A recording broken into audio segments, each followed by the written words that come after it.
बोल news headquarter. अस्सलामुअलैकुम। बोल न्यूज़ में कहते हैं आपको खुशामदीद। मैं हूँ आपके साथ रमशा साजर। मैं हूँ अफशीन कुरैशी और मैं हूँ सोनिया शेख। न्यूज़ हेडलाइंस आपने जानी, बुलेटिन की टॉप स्टोरीज में शामिल करेंगे। निकालने की इजाजत, मौत, ट्रैफिक हादसा करार,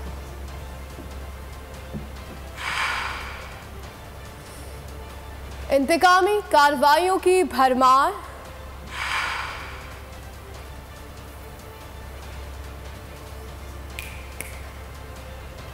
तोशा खाना तहाइफ की बंदर बांट, मोबाइल शॉप का सफाया और यूनाइटेड और कलंदर्स को शिकस्त। ये सब भी होगा। बुलेटिन का आगाज करेंगे। सबसे पहले आपको बताएंगे तहरीक-ए-इंसाफ आज लाहौर में इंतखाबी रैली निकालेगी। जमान पार्क का दाता दरबार रैली की क़यादत इमरान खान करेंगे। जिला इंतजामिया ने तहरीक-ए-इंसाफ को रैली निकालने की इजाज़त दे दी है। लाहौर जमान पार्क में PTI की सीनियर क़यादत और कारकुनों की बड़ी तादाद मौजूद है। कारकुनान का पार्टी तरानों पर रक्स। जमान पार्क ग्राउंड में भी कैंप्स लगा दिए गए। PTI की इंतखाबी दंगल में उतरने की तैयारियां। लाहौर में इंतखाबी रैली आज निकाली जाएगी। जमान पार्क में रौनकें, कारकुनान का पार्टी तरानों पर रख। रैली की क़यादत चेयरमैन तहरीक-ए-इंसाफ इमरान खान करेंगे। इंतखाबी रैली दोपहर 2 बजे जमान पार्क से दाता दरबार तक निकाली जाएगी। रैली जमान पार्क से अल्लामा इकबाल रोड रेलवे स्टेशन से होती हुई दाता दरबार पहुँचेगी। लाहौर जमान पार्क में PTI की सीनियर क़यादत और कारकुनों की बड़ी तादाद मौजूद है। कारकुनान का पार्टी तरानों पर रक्स। जमान पार्क ग्राउंड में भी कैंप्स लगा दिए गए। कारकुनान ने कहा कि कप्तान की हर कॉल पर भरपूर तरीके से बाहर निकलेंगे। रोकेंगे पाकिस्तान तहरीक इंसाफ की इस तहरीक को दोबारा ये हिट करेगी। जी मैं यही कहूँगा, इमरान खान के अलावा और कोई हल नहीं है। हम इमरान खान की मोहब्बत में आए हैं। इमरान खान के अलावा पाकिस्तान का कोई हाल नहीं है। लाहौर की इंतजामिया ने तहरीक इंसाफ को रैली निकालने की मशरूत इजाजत दे दी। इजाजतनामे के मुताबिक अदलिया और इदारों के खिलाफ तकारीर की इजाजत नहीं होगी। PTI जिम्मेदारान सिक्योरिटी और ट्रैफिक की रवानी बरकरार रखने के लिए जिला इंतजामिया से ताउन करेंगे। इतवार के रैली मुलतवी होने के बाद PTI आज दोबारा लाहौर से रैली निकालेगी। रैली का रूट तैयार। जमान पार्क के बाहर कैंप लग गए। कारकुनान की बड़ी तादाद मौजूद। PTI कारकुनान का खान साहब का साथ देने का अज़म, कहते हैं इनकलाब आ गया है। हम हर हाल में अपने कप्तान के साथ खड़े रहेंगे। ये खान साहब के टाइगर हैं। इन्होंने साबित कर दिया है कि वाकई ये रियली खान साहब से प्यार करते हैं और इंशाअल्लाह ताला खान साहब जब भी कॉल देंगे हम इंशाअल्लाह ताला खान साहब के शाना बिशाना होंगे। ये चोरों लुटेरों का जो टोला है ये खान साहब से खौफजदा है। ये हुकूमत, ये जो निगरान सेटअप है ये डर के हैं, खौफ है। उनके पता है कि ये अवाम ने फैसला दे दिया, ये इनकलाब आ गया, ये सुनामी है, ये ठाटे मारता समंदर। आपको इन रोडों पे ये हर तरफ इंशाअल्लाह आदम ही आदम नजर आएगा। और इन्होंने एक जमहूरी अमल को रोकने की कोशिश की है। इनको जवाबदेह भी होना पड़ेगा और ये हमारी तहरीक कामयाब होगी। रैलियां भी निकलेंगी, जलसे भी होंगे और इंशाअल्लाह इलेक्शन भी होंगे। जी मैं यही कहूँगा, इमरान खान के अलावा और कोई हल नहीं है। सिर्फ इमरान खान और इमरान खान की मोहब्बत में सब लोग जो है ना वो दीवाने। इमरान खान के लिए जान देने के लिए भी तैयार है और अल्हम्दुलिल्लाह ये जो मर्जी कर लें, इमरान खान जिंदाबाद ही है और जिंदाबाद रहेगा। बुलेटिन में आगे देखिए, बगैर जुर्म गिरफ्तारी। PTI की रैली। लाहौर में सिक्योरिटी खदशात के बायस तालीमी इदारे बंद करने का फैसला कर लिया गया। रैली रूट पर तमाम स्कूल्स, कॉलेजेस बंद कर दिए गए और तमाम दुकानें, बाजार भी बंद होंगे। कमिश्नर लाहौर ने रैली के रूट में आने वाले तमाम स्कूल्स और कॉलेजेस दोपहर 12 बजे बंद करने का हुक्म दे दिया। सिक्योरिटी खदशात के बायस रैली के रूट में आने वाली तमाम दुकानें और बाजार भी बंद करने की हिदायत कर दी गई। Secretary schools higher education deputy commissioner Lahore, secretary I&C को भी आगाह कर दिया गया।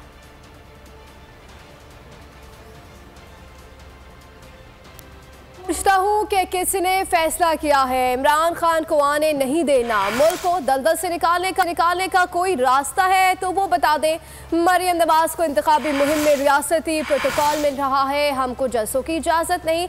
क्या ये लेवल प्लेइंग फील्ड है? इमरान खान ने इंटरव्यू में बड़ा सवाल उठा दिया। कहा इन्होंने देखा सारे इलेक्शन हम जीत रहे हैं, अब चुन चुन कर ऐसे आरोज को लाया जा रहा है कि जो नून लीग के गुलाम हैं।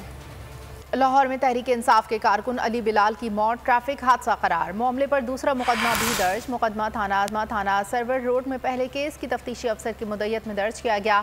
FIR के मतन के मुताबिक बीच सड़क पर चलते अली बिलाल को गाड़ी ने टक्कर मारी। जख्मी हालत में सर्विसेज अस्पताल मुंतकिल किया गया, ताहम वो दम तोड़ गया।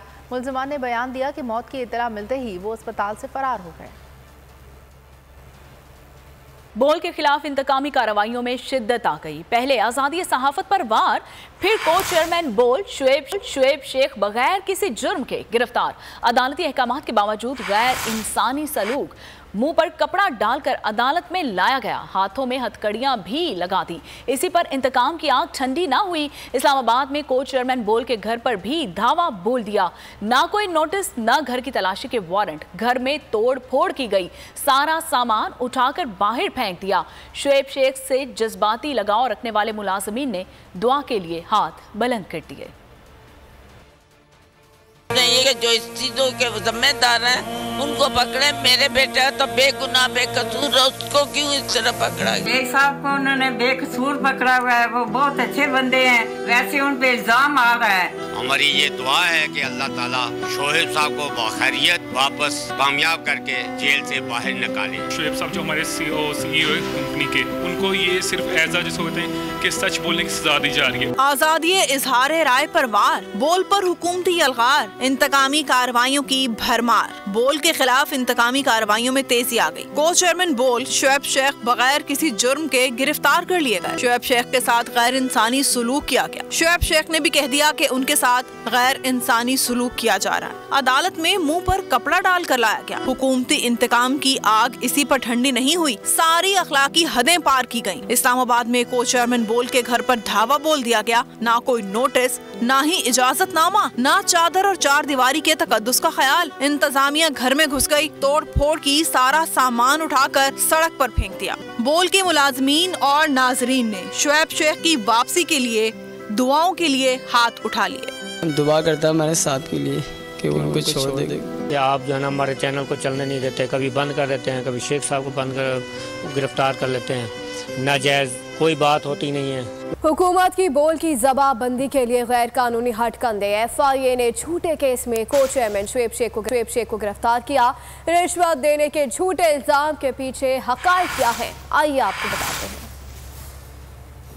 हक और सच का साथ देने की सजा। हुकूमत ने झूठे और बेबुनियाद इल्जामात में बोल के को चेयरमैन शुएब शेख को FIA के जरिए गिरफ्तार कर लिया। इस केस के पीछे असल हकाइक की तफसीलात कुछ यूं हैं। अदालत ने एग्जैक्ट केस में बरियत का फैसला दिया तो बात खत्म हो गई। जज कादिर मेमन जिन्होंने केस में बरियत दी, उनकी प्रमोशन होना थी। प्रमोशन बोर्ड में 2 जजेस और रजिस्ट्रार शामिल थे। जो केस खत्म हो गया था, प्रमोशन बोर्ड के एक रुकन ने इल्जाम लगाया कि उनके पास सोर्स रिपोर्ट है कि रिश्वत ली गई। सोर्स रिपोर्ट क्या थी, किसकी थी, क्या सहाफी की थी या किसी तफ्तीशी इदारे की, इसका आज तक किसी को कुछ इल्म नहीं। इस केस में 10 मार्च को सिंध हाई कोर्ट ने बरियत का फैसला भी दे दिया, जो कि इस इल्जाम को झूठा और बेबुनियाद साबित करने के लिए काफी है। मेरे ख्याल में इसके अंदर तो फौरन दरखास्त देनी चाहिए कि ये यहाँ पे बरी हो गए हैं, तो ये केस चल भी नहीं सकता वहाँ पर इस्लामाबाद। इस इल्जाम की तहकीकात के लिए एक इंक्वायरी कमेटी भी तश्कील दी गई। जज कादिर मेमन ने इंक्वायरी कमेटी के सामने खुद पर आयद रिश्वत के इल्जाम की तरदीद की और कमेटी को तहरीरी तौर पर आगाह किया कि उन पर रिश्वत लेने का इल्जाम गलत है। प्रमोशन बोर्ड ने ये इल्जाम भी आयद किया था कि जज साहब को रिश्वत एक ब्रिगेडियर ने दी। इस दावे के बाद रिश्वत लेने वाला और रिश्वत देने वाला दोनों सामने मौजूद हैं। सवाल ये पैदा होता है कि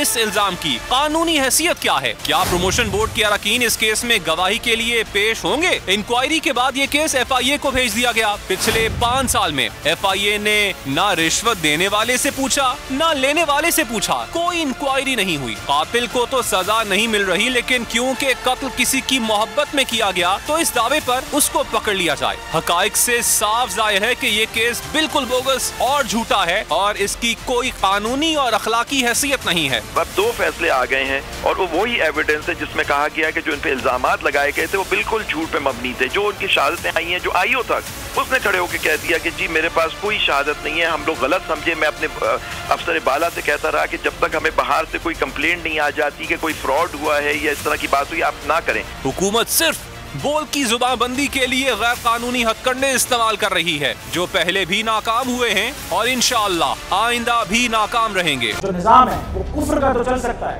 मगर जुल्म का निजाम नहीं चल सकता। शोएब शेख साहब का दिन के उजाले में अगवा जो है, आजादी ज़ाहिर राय पर दहशतगर्दी है, शदीद हमला है।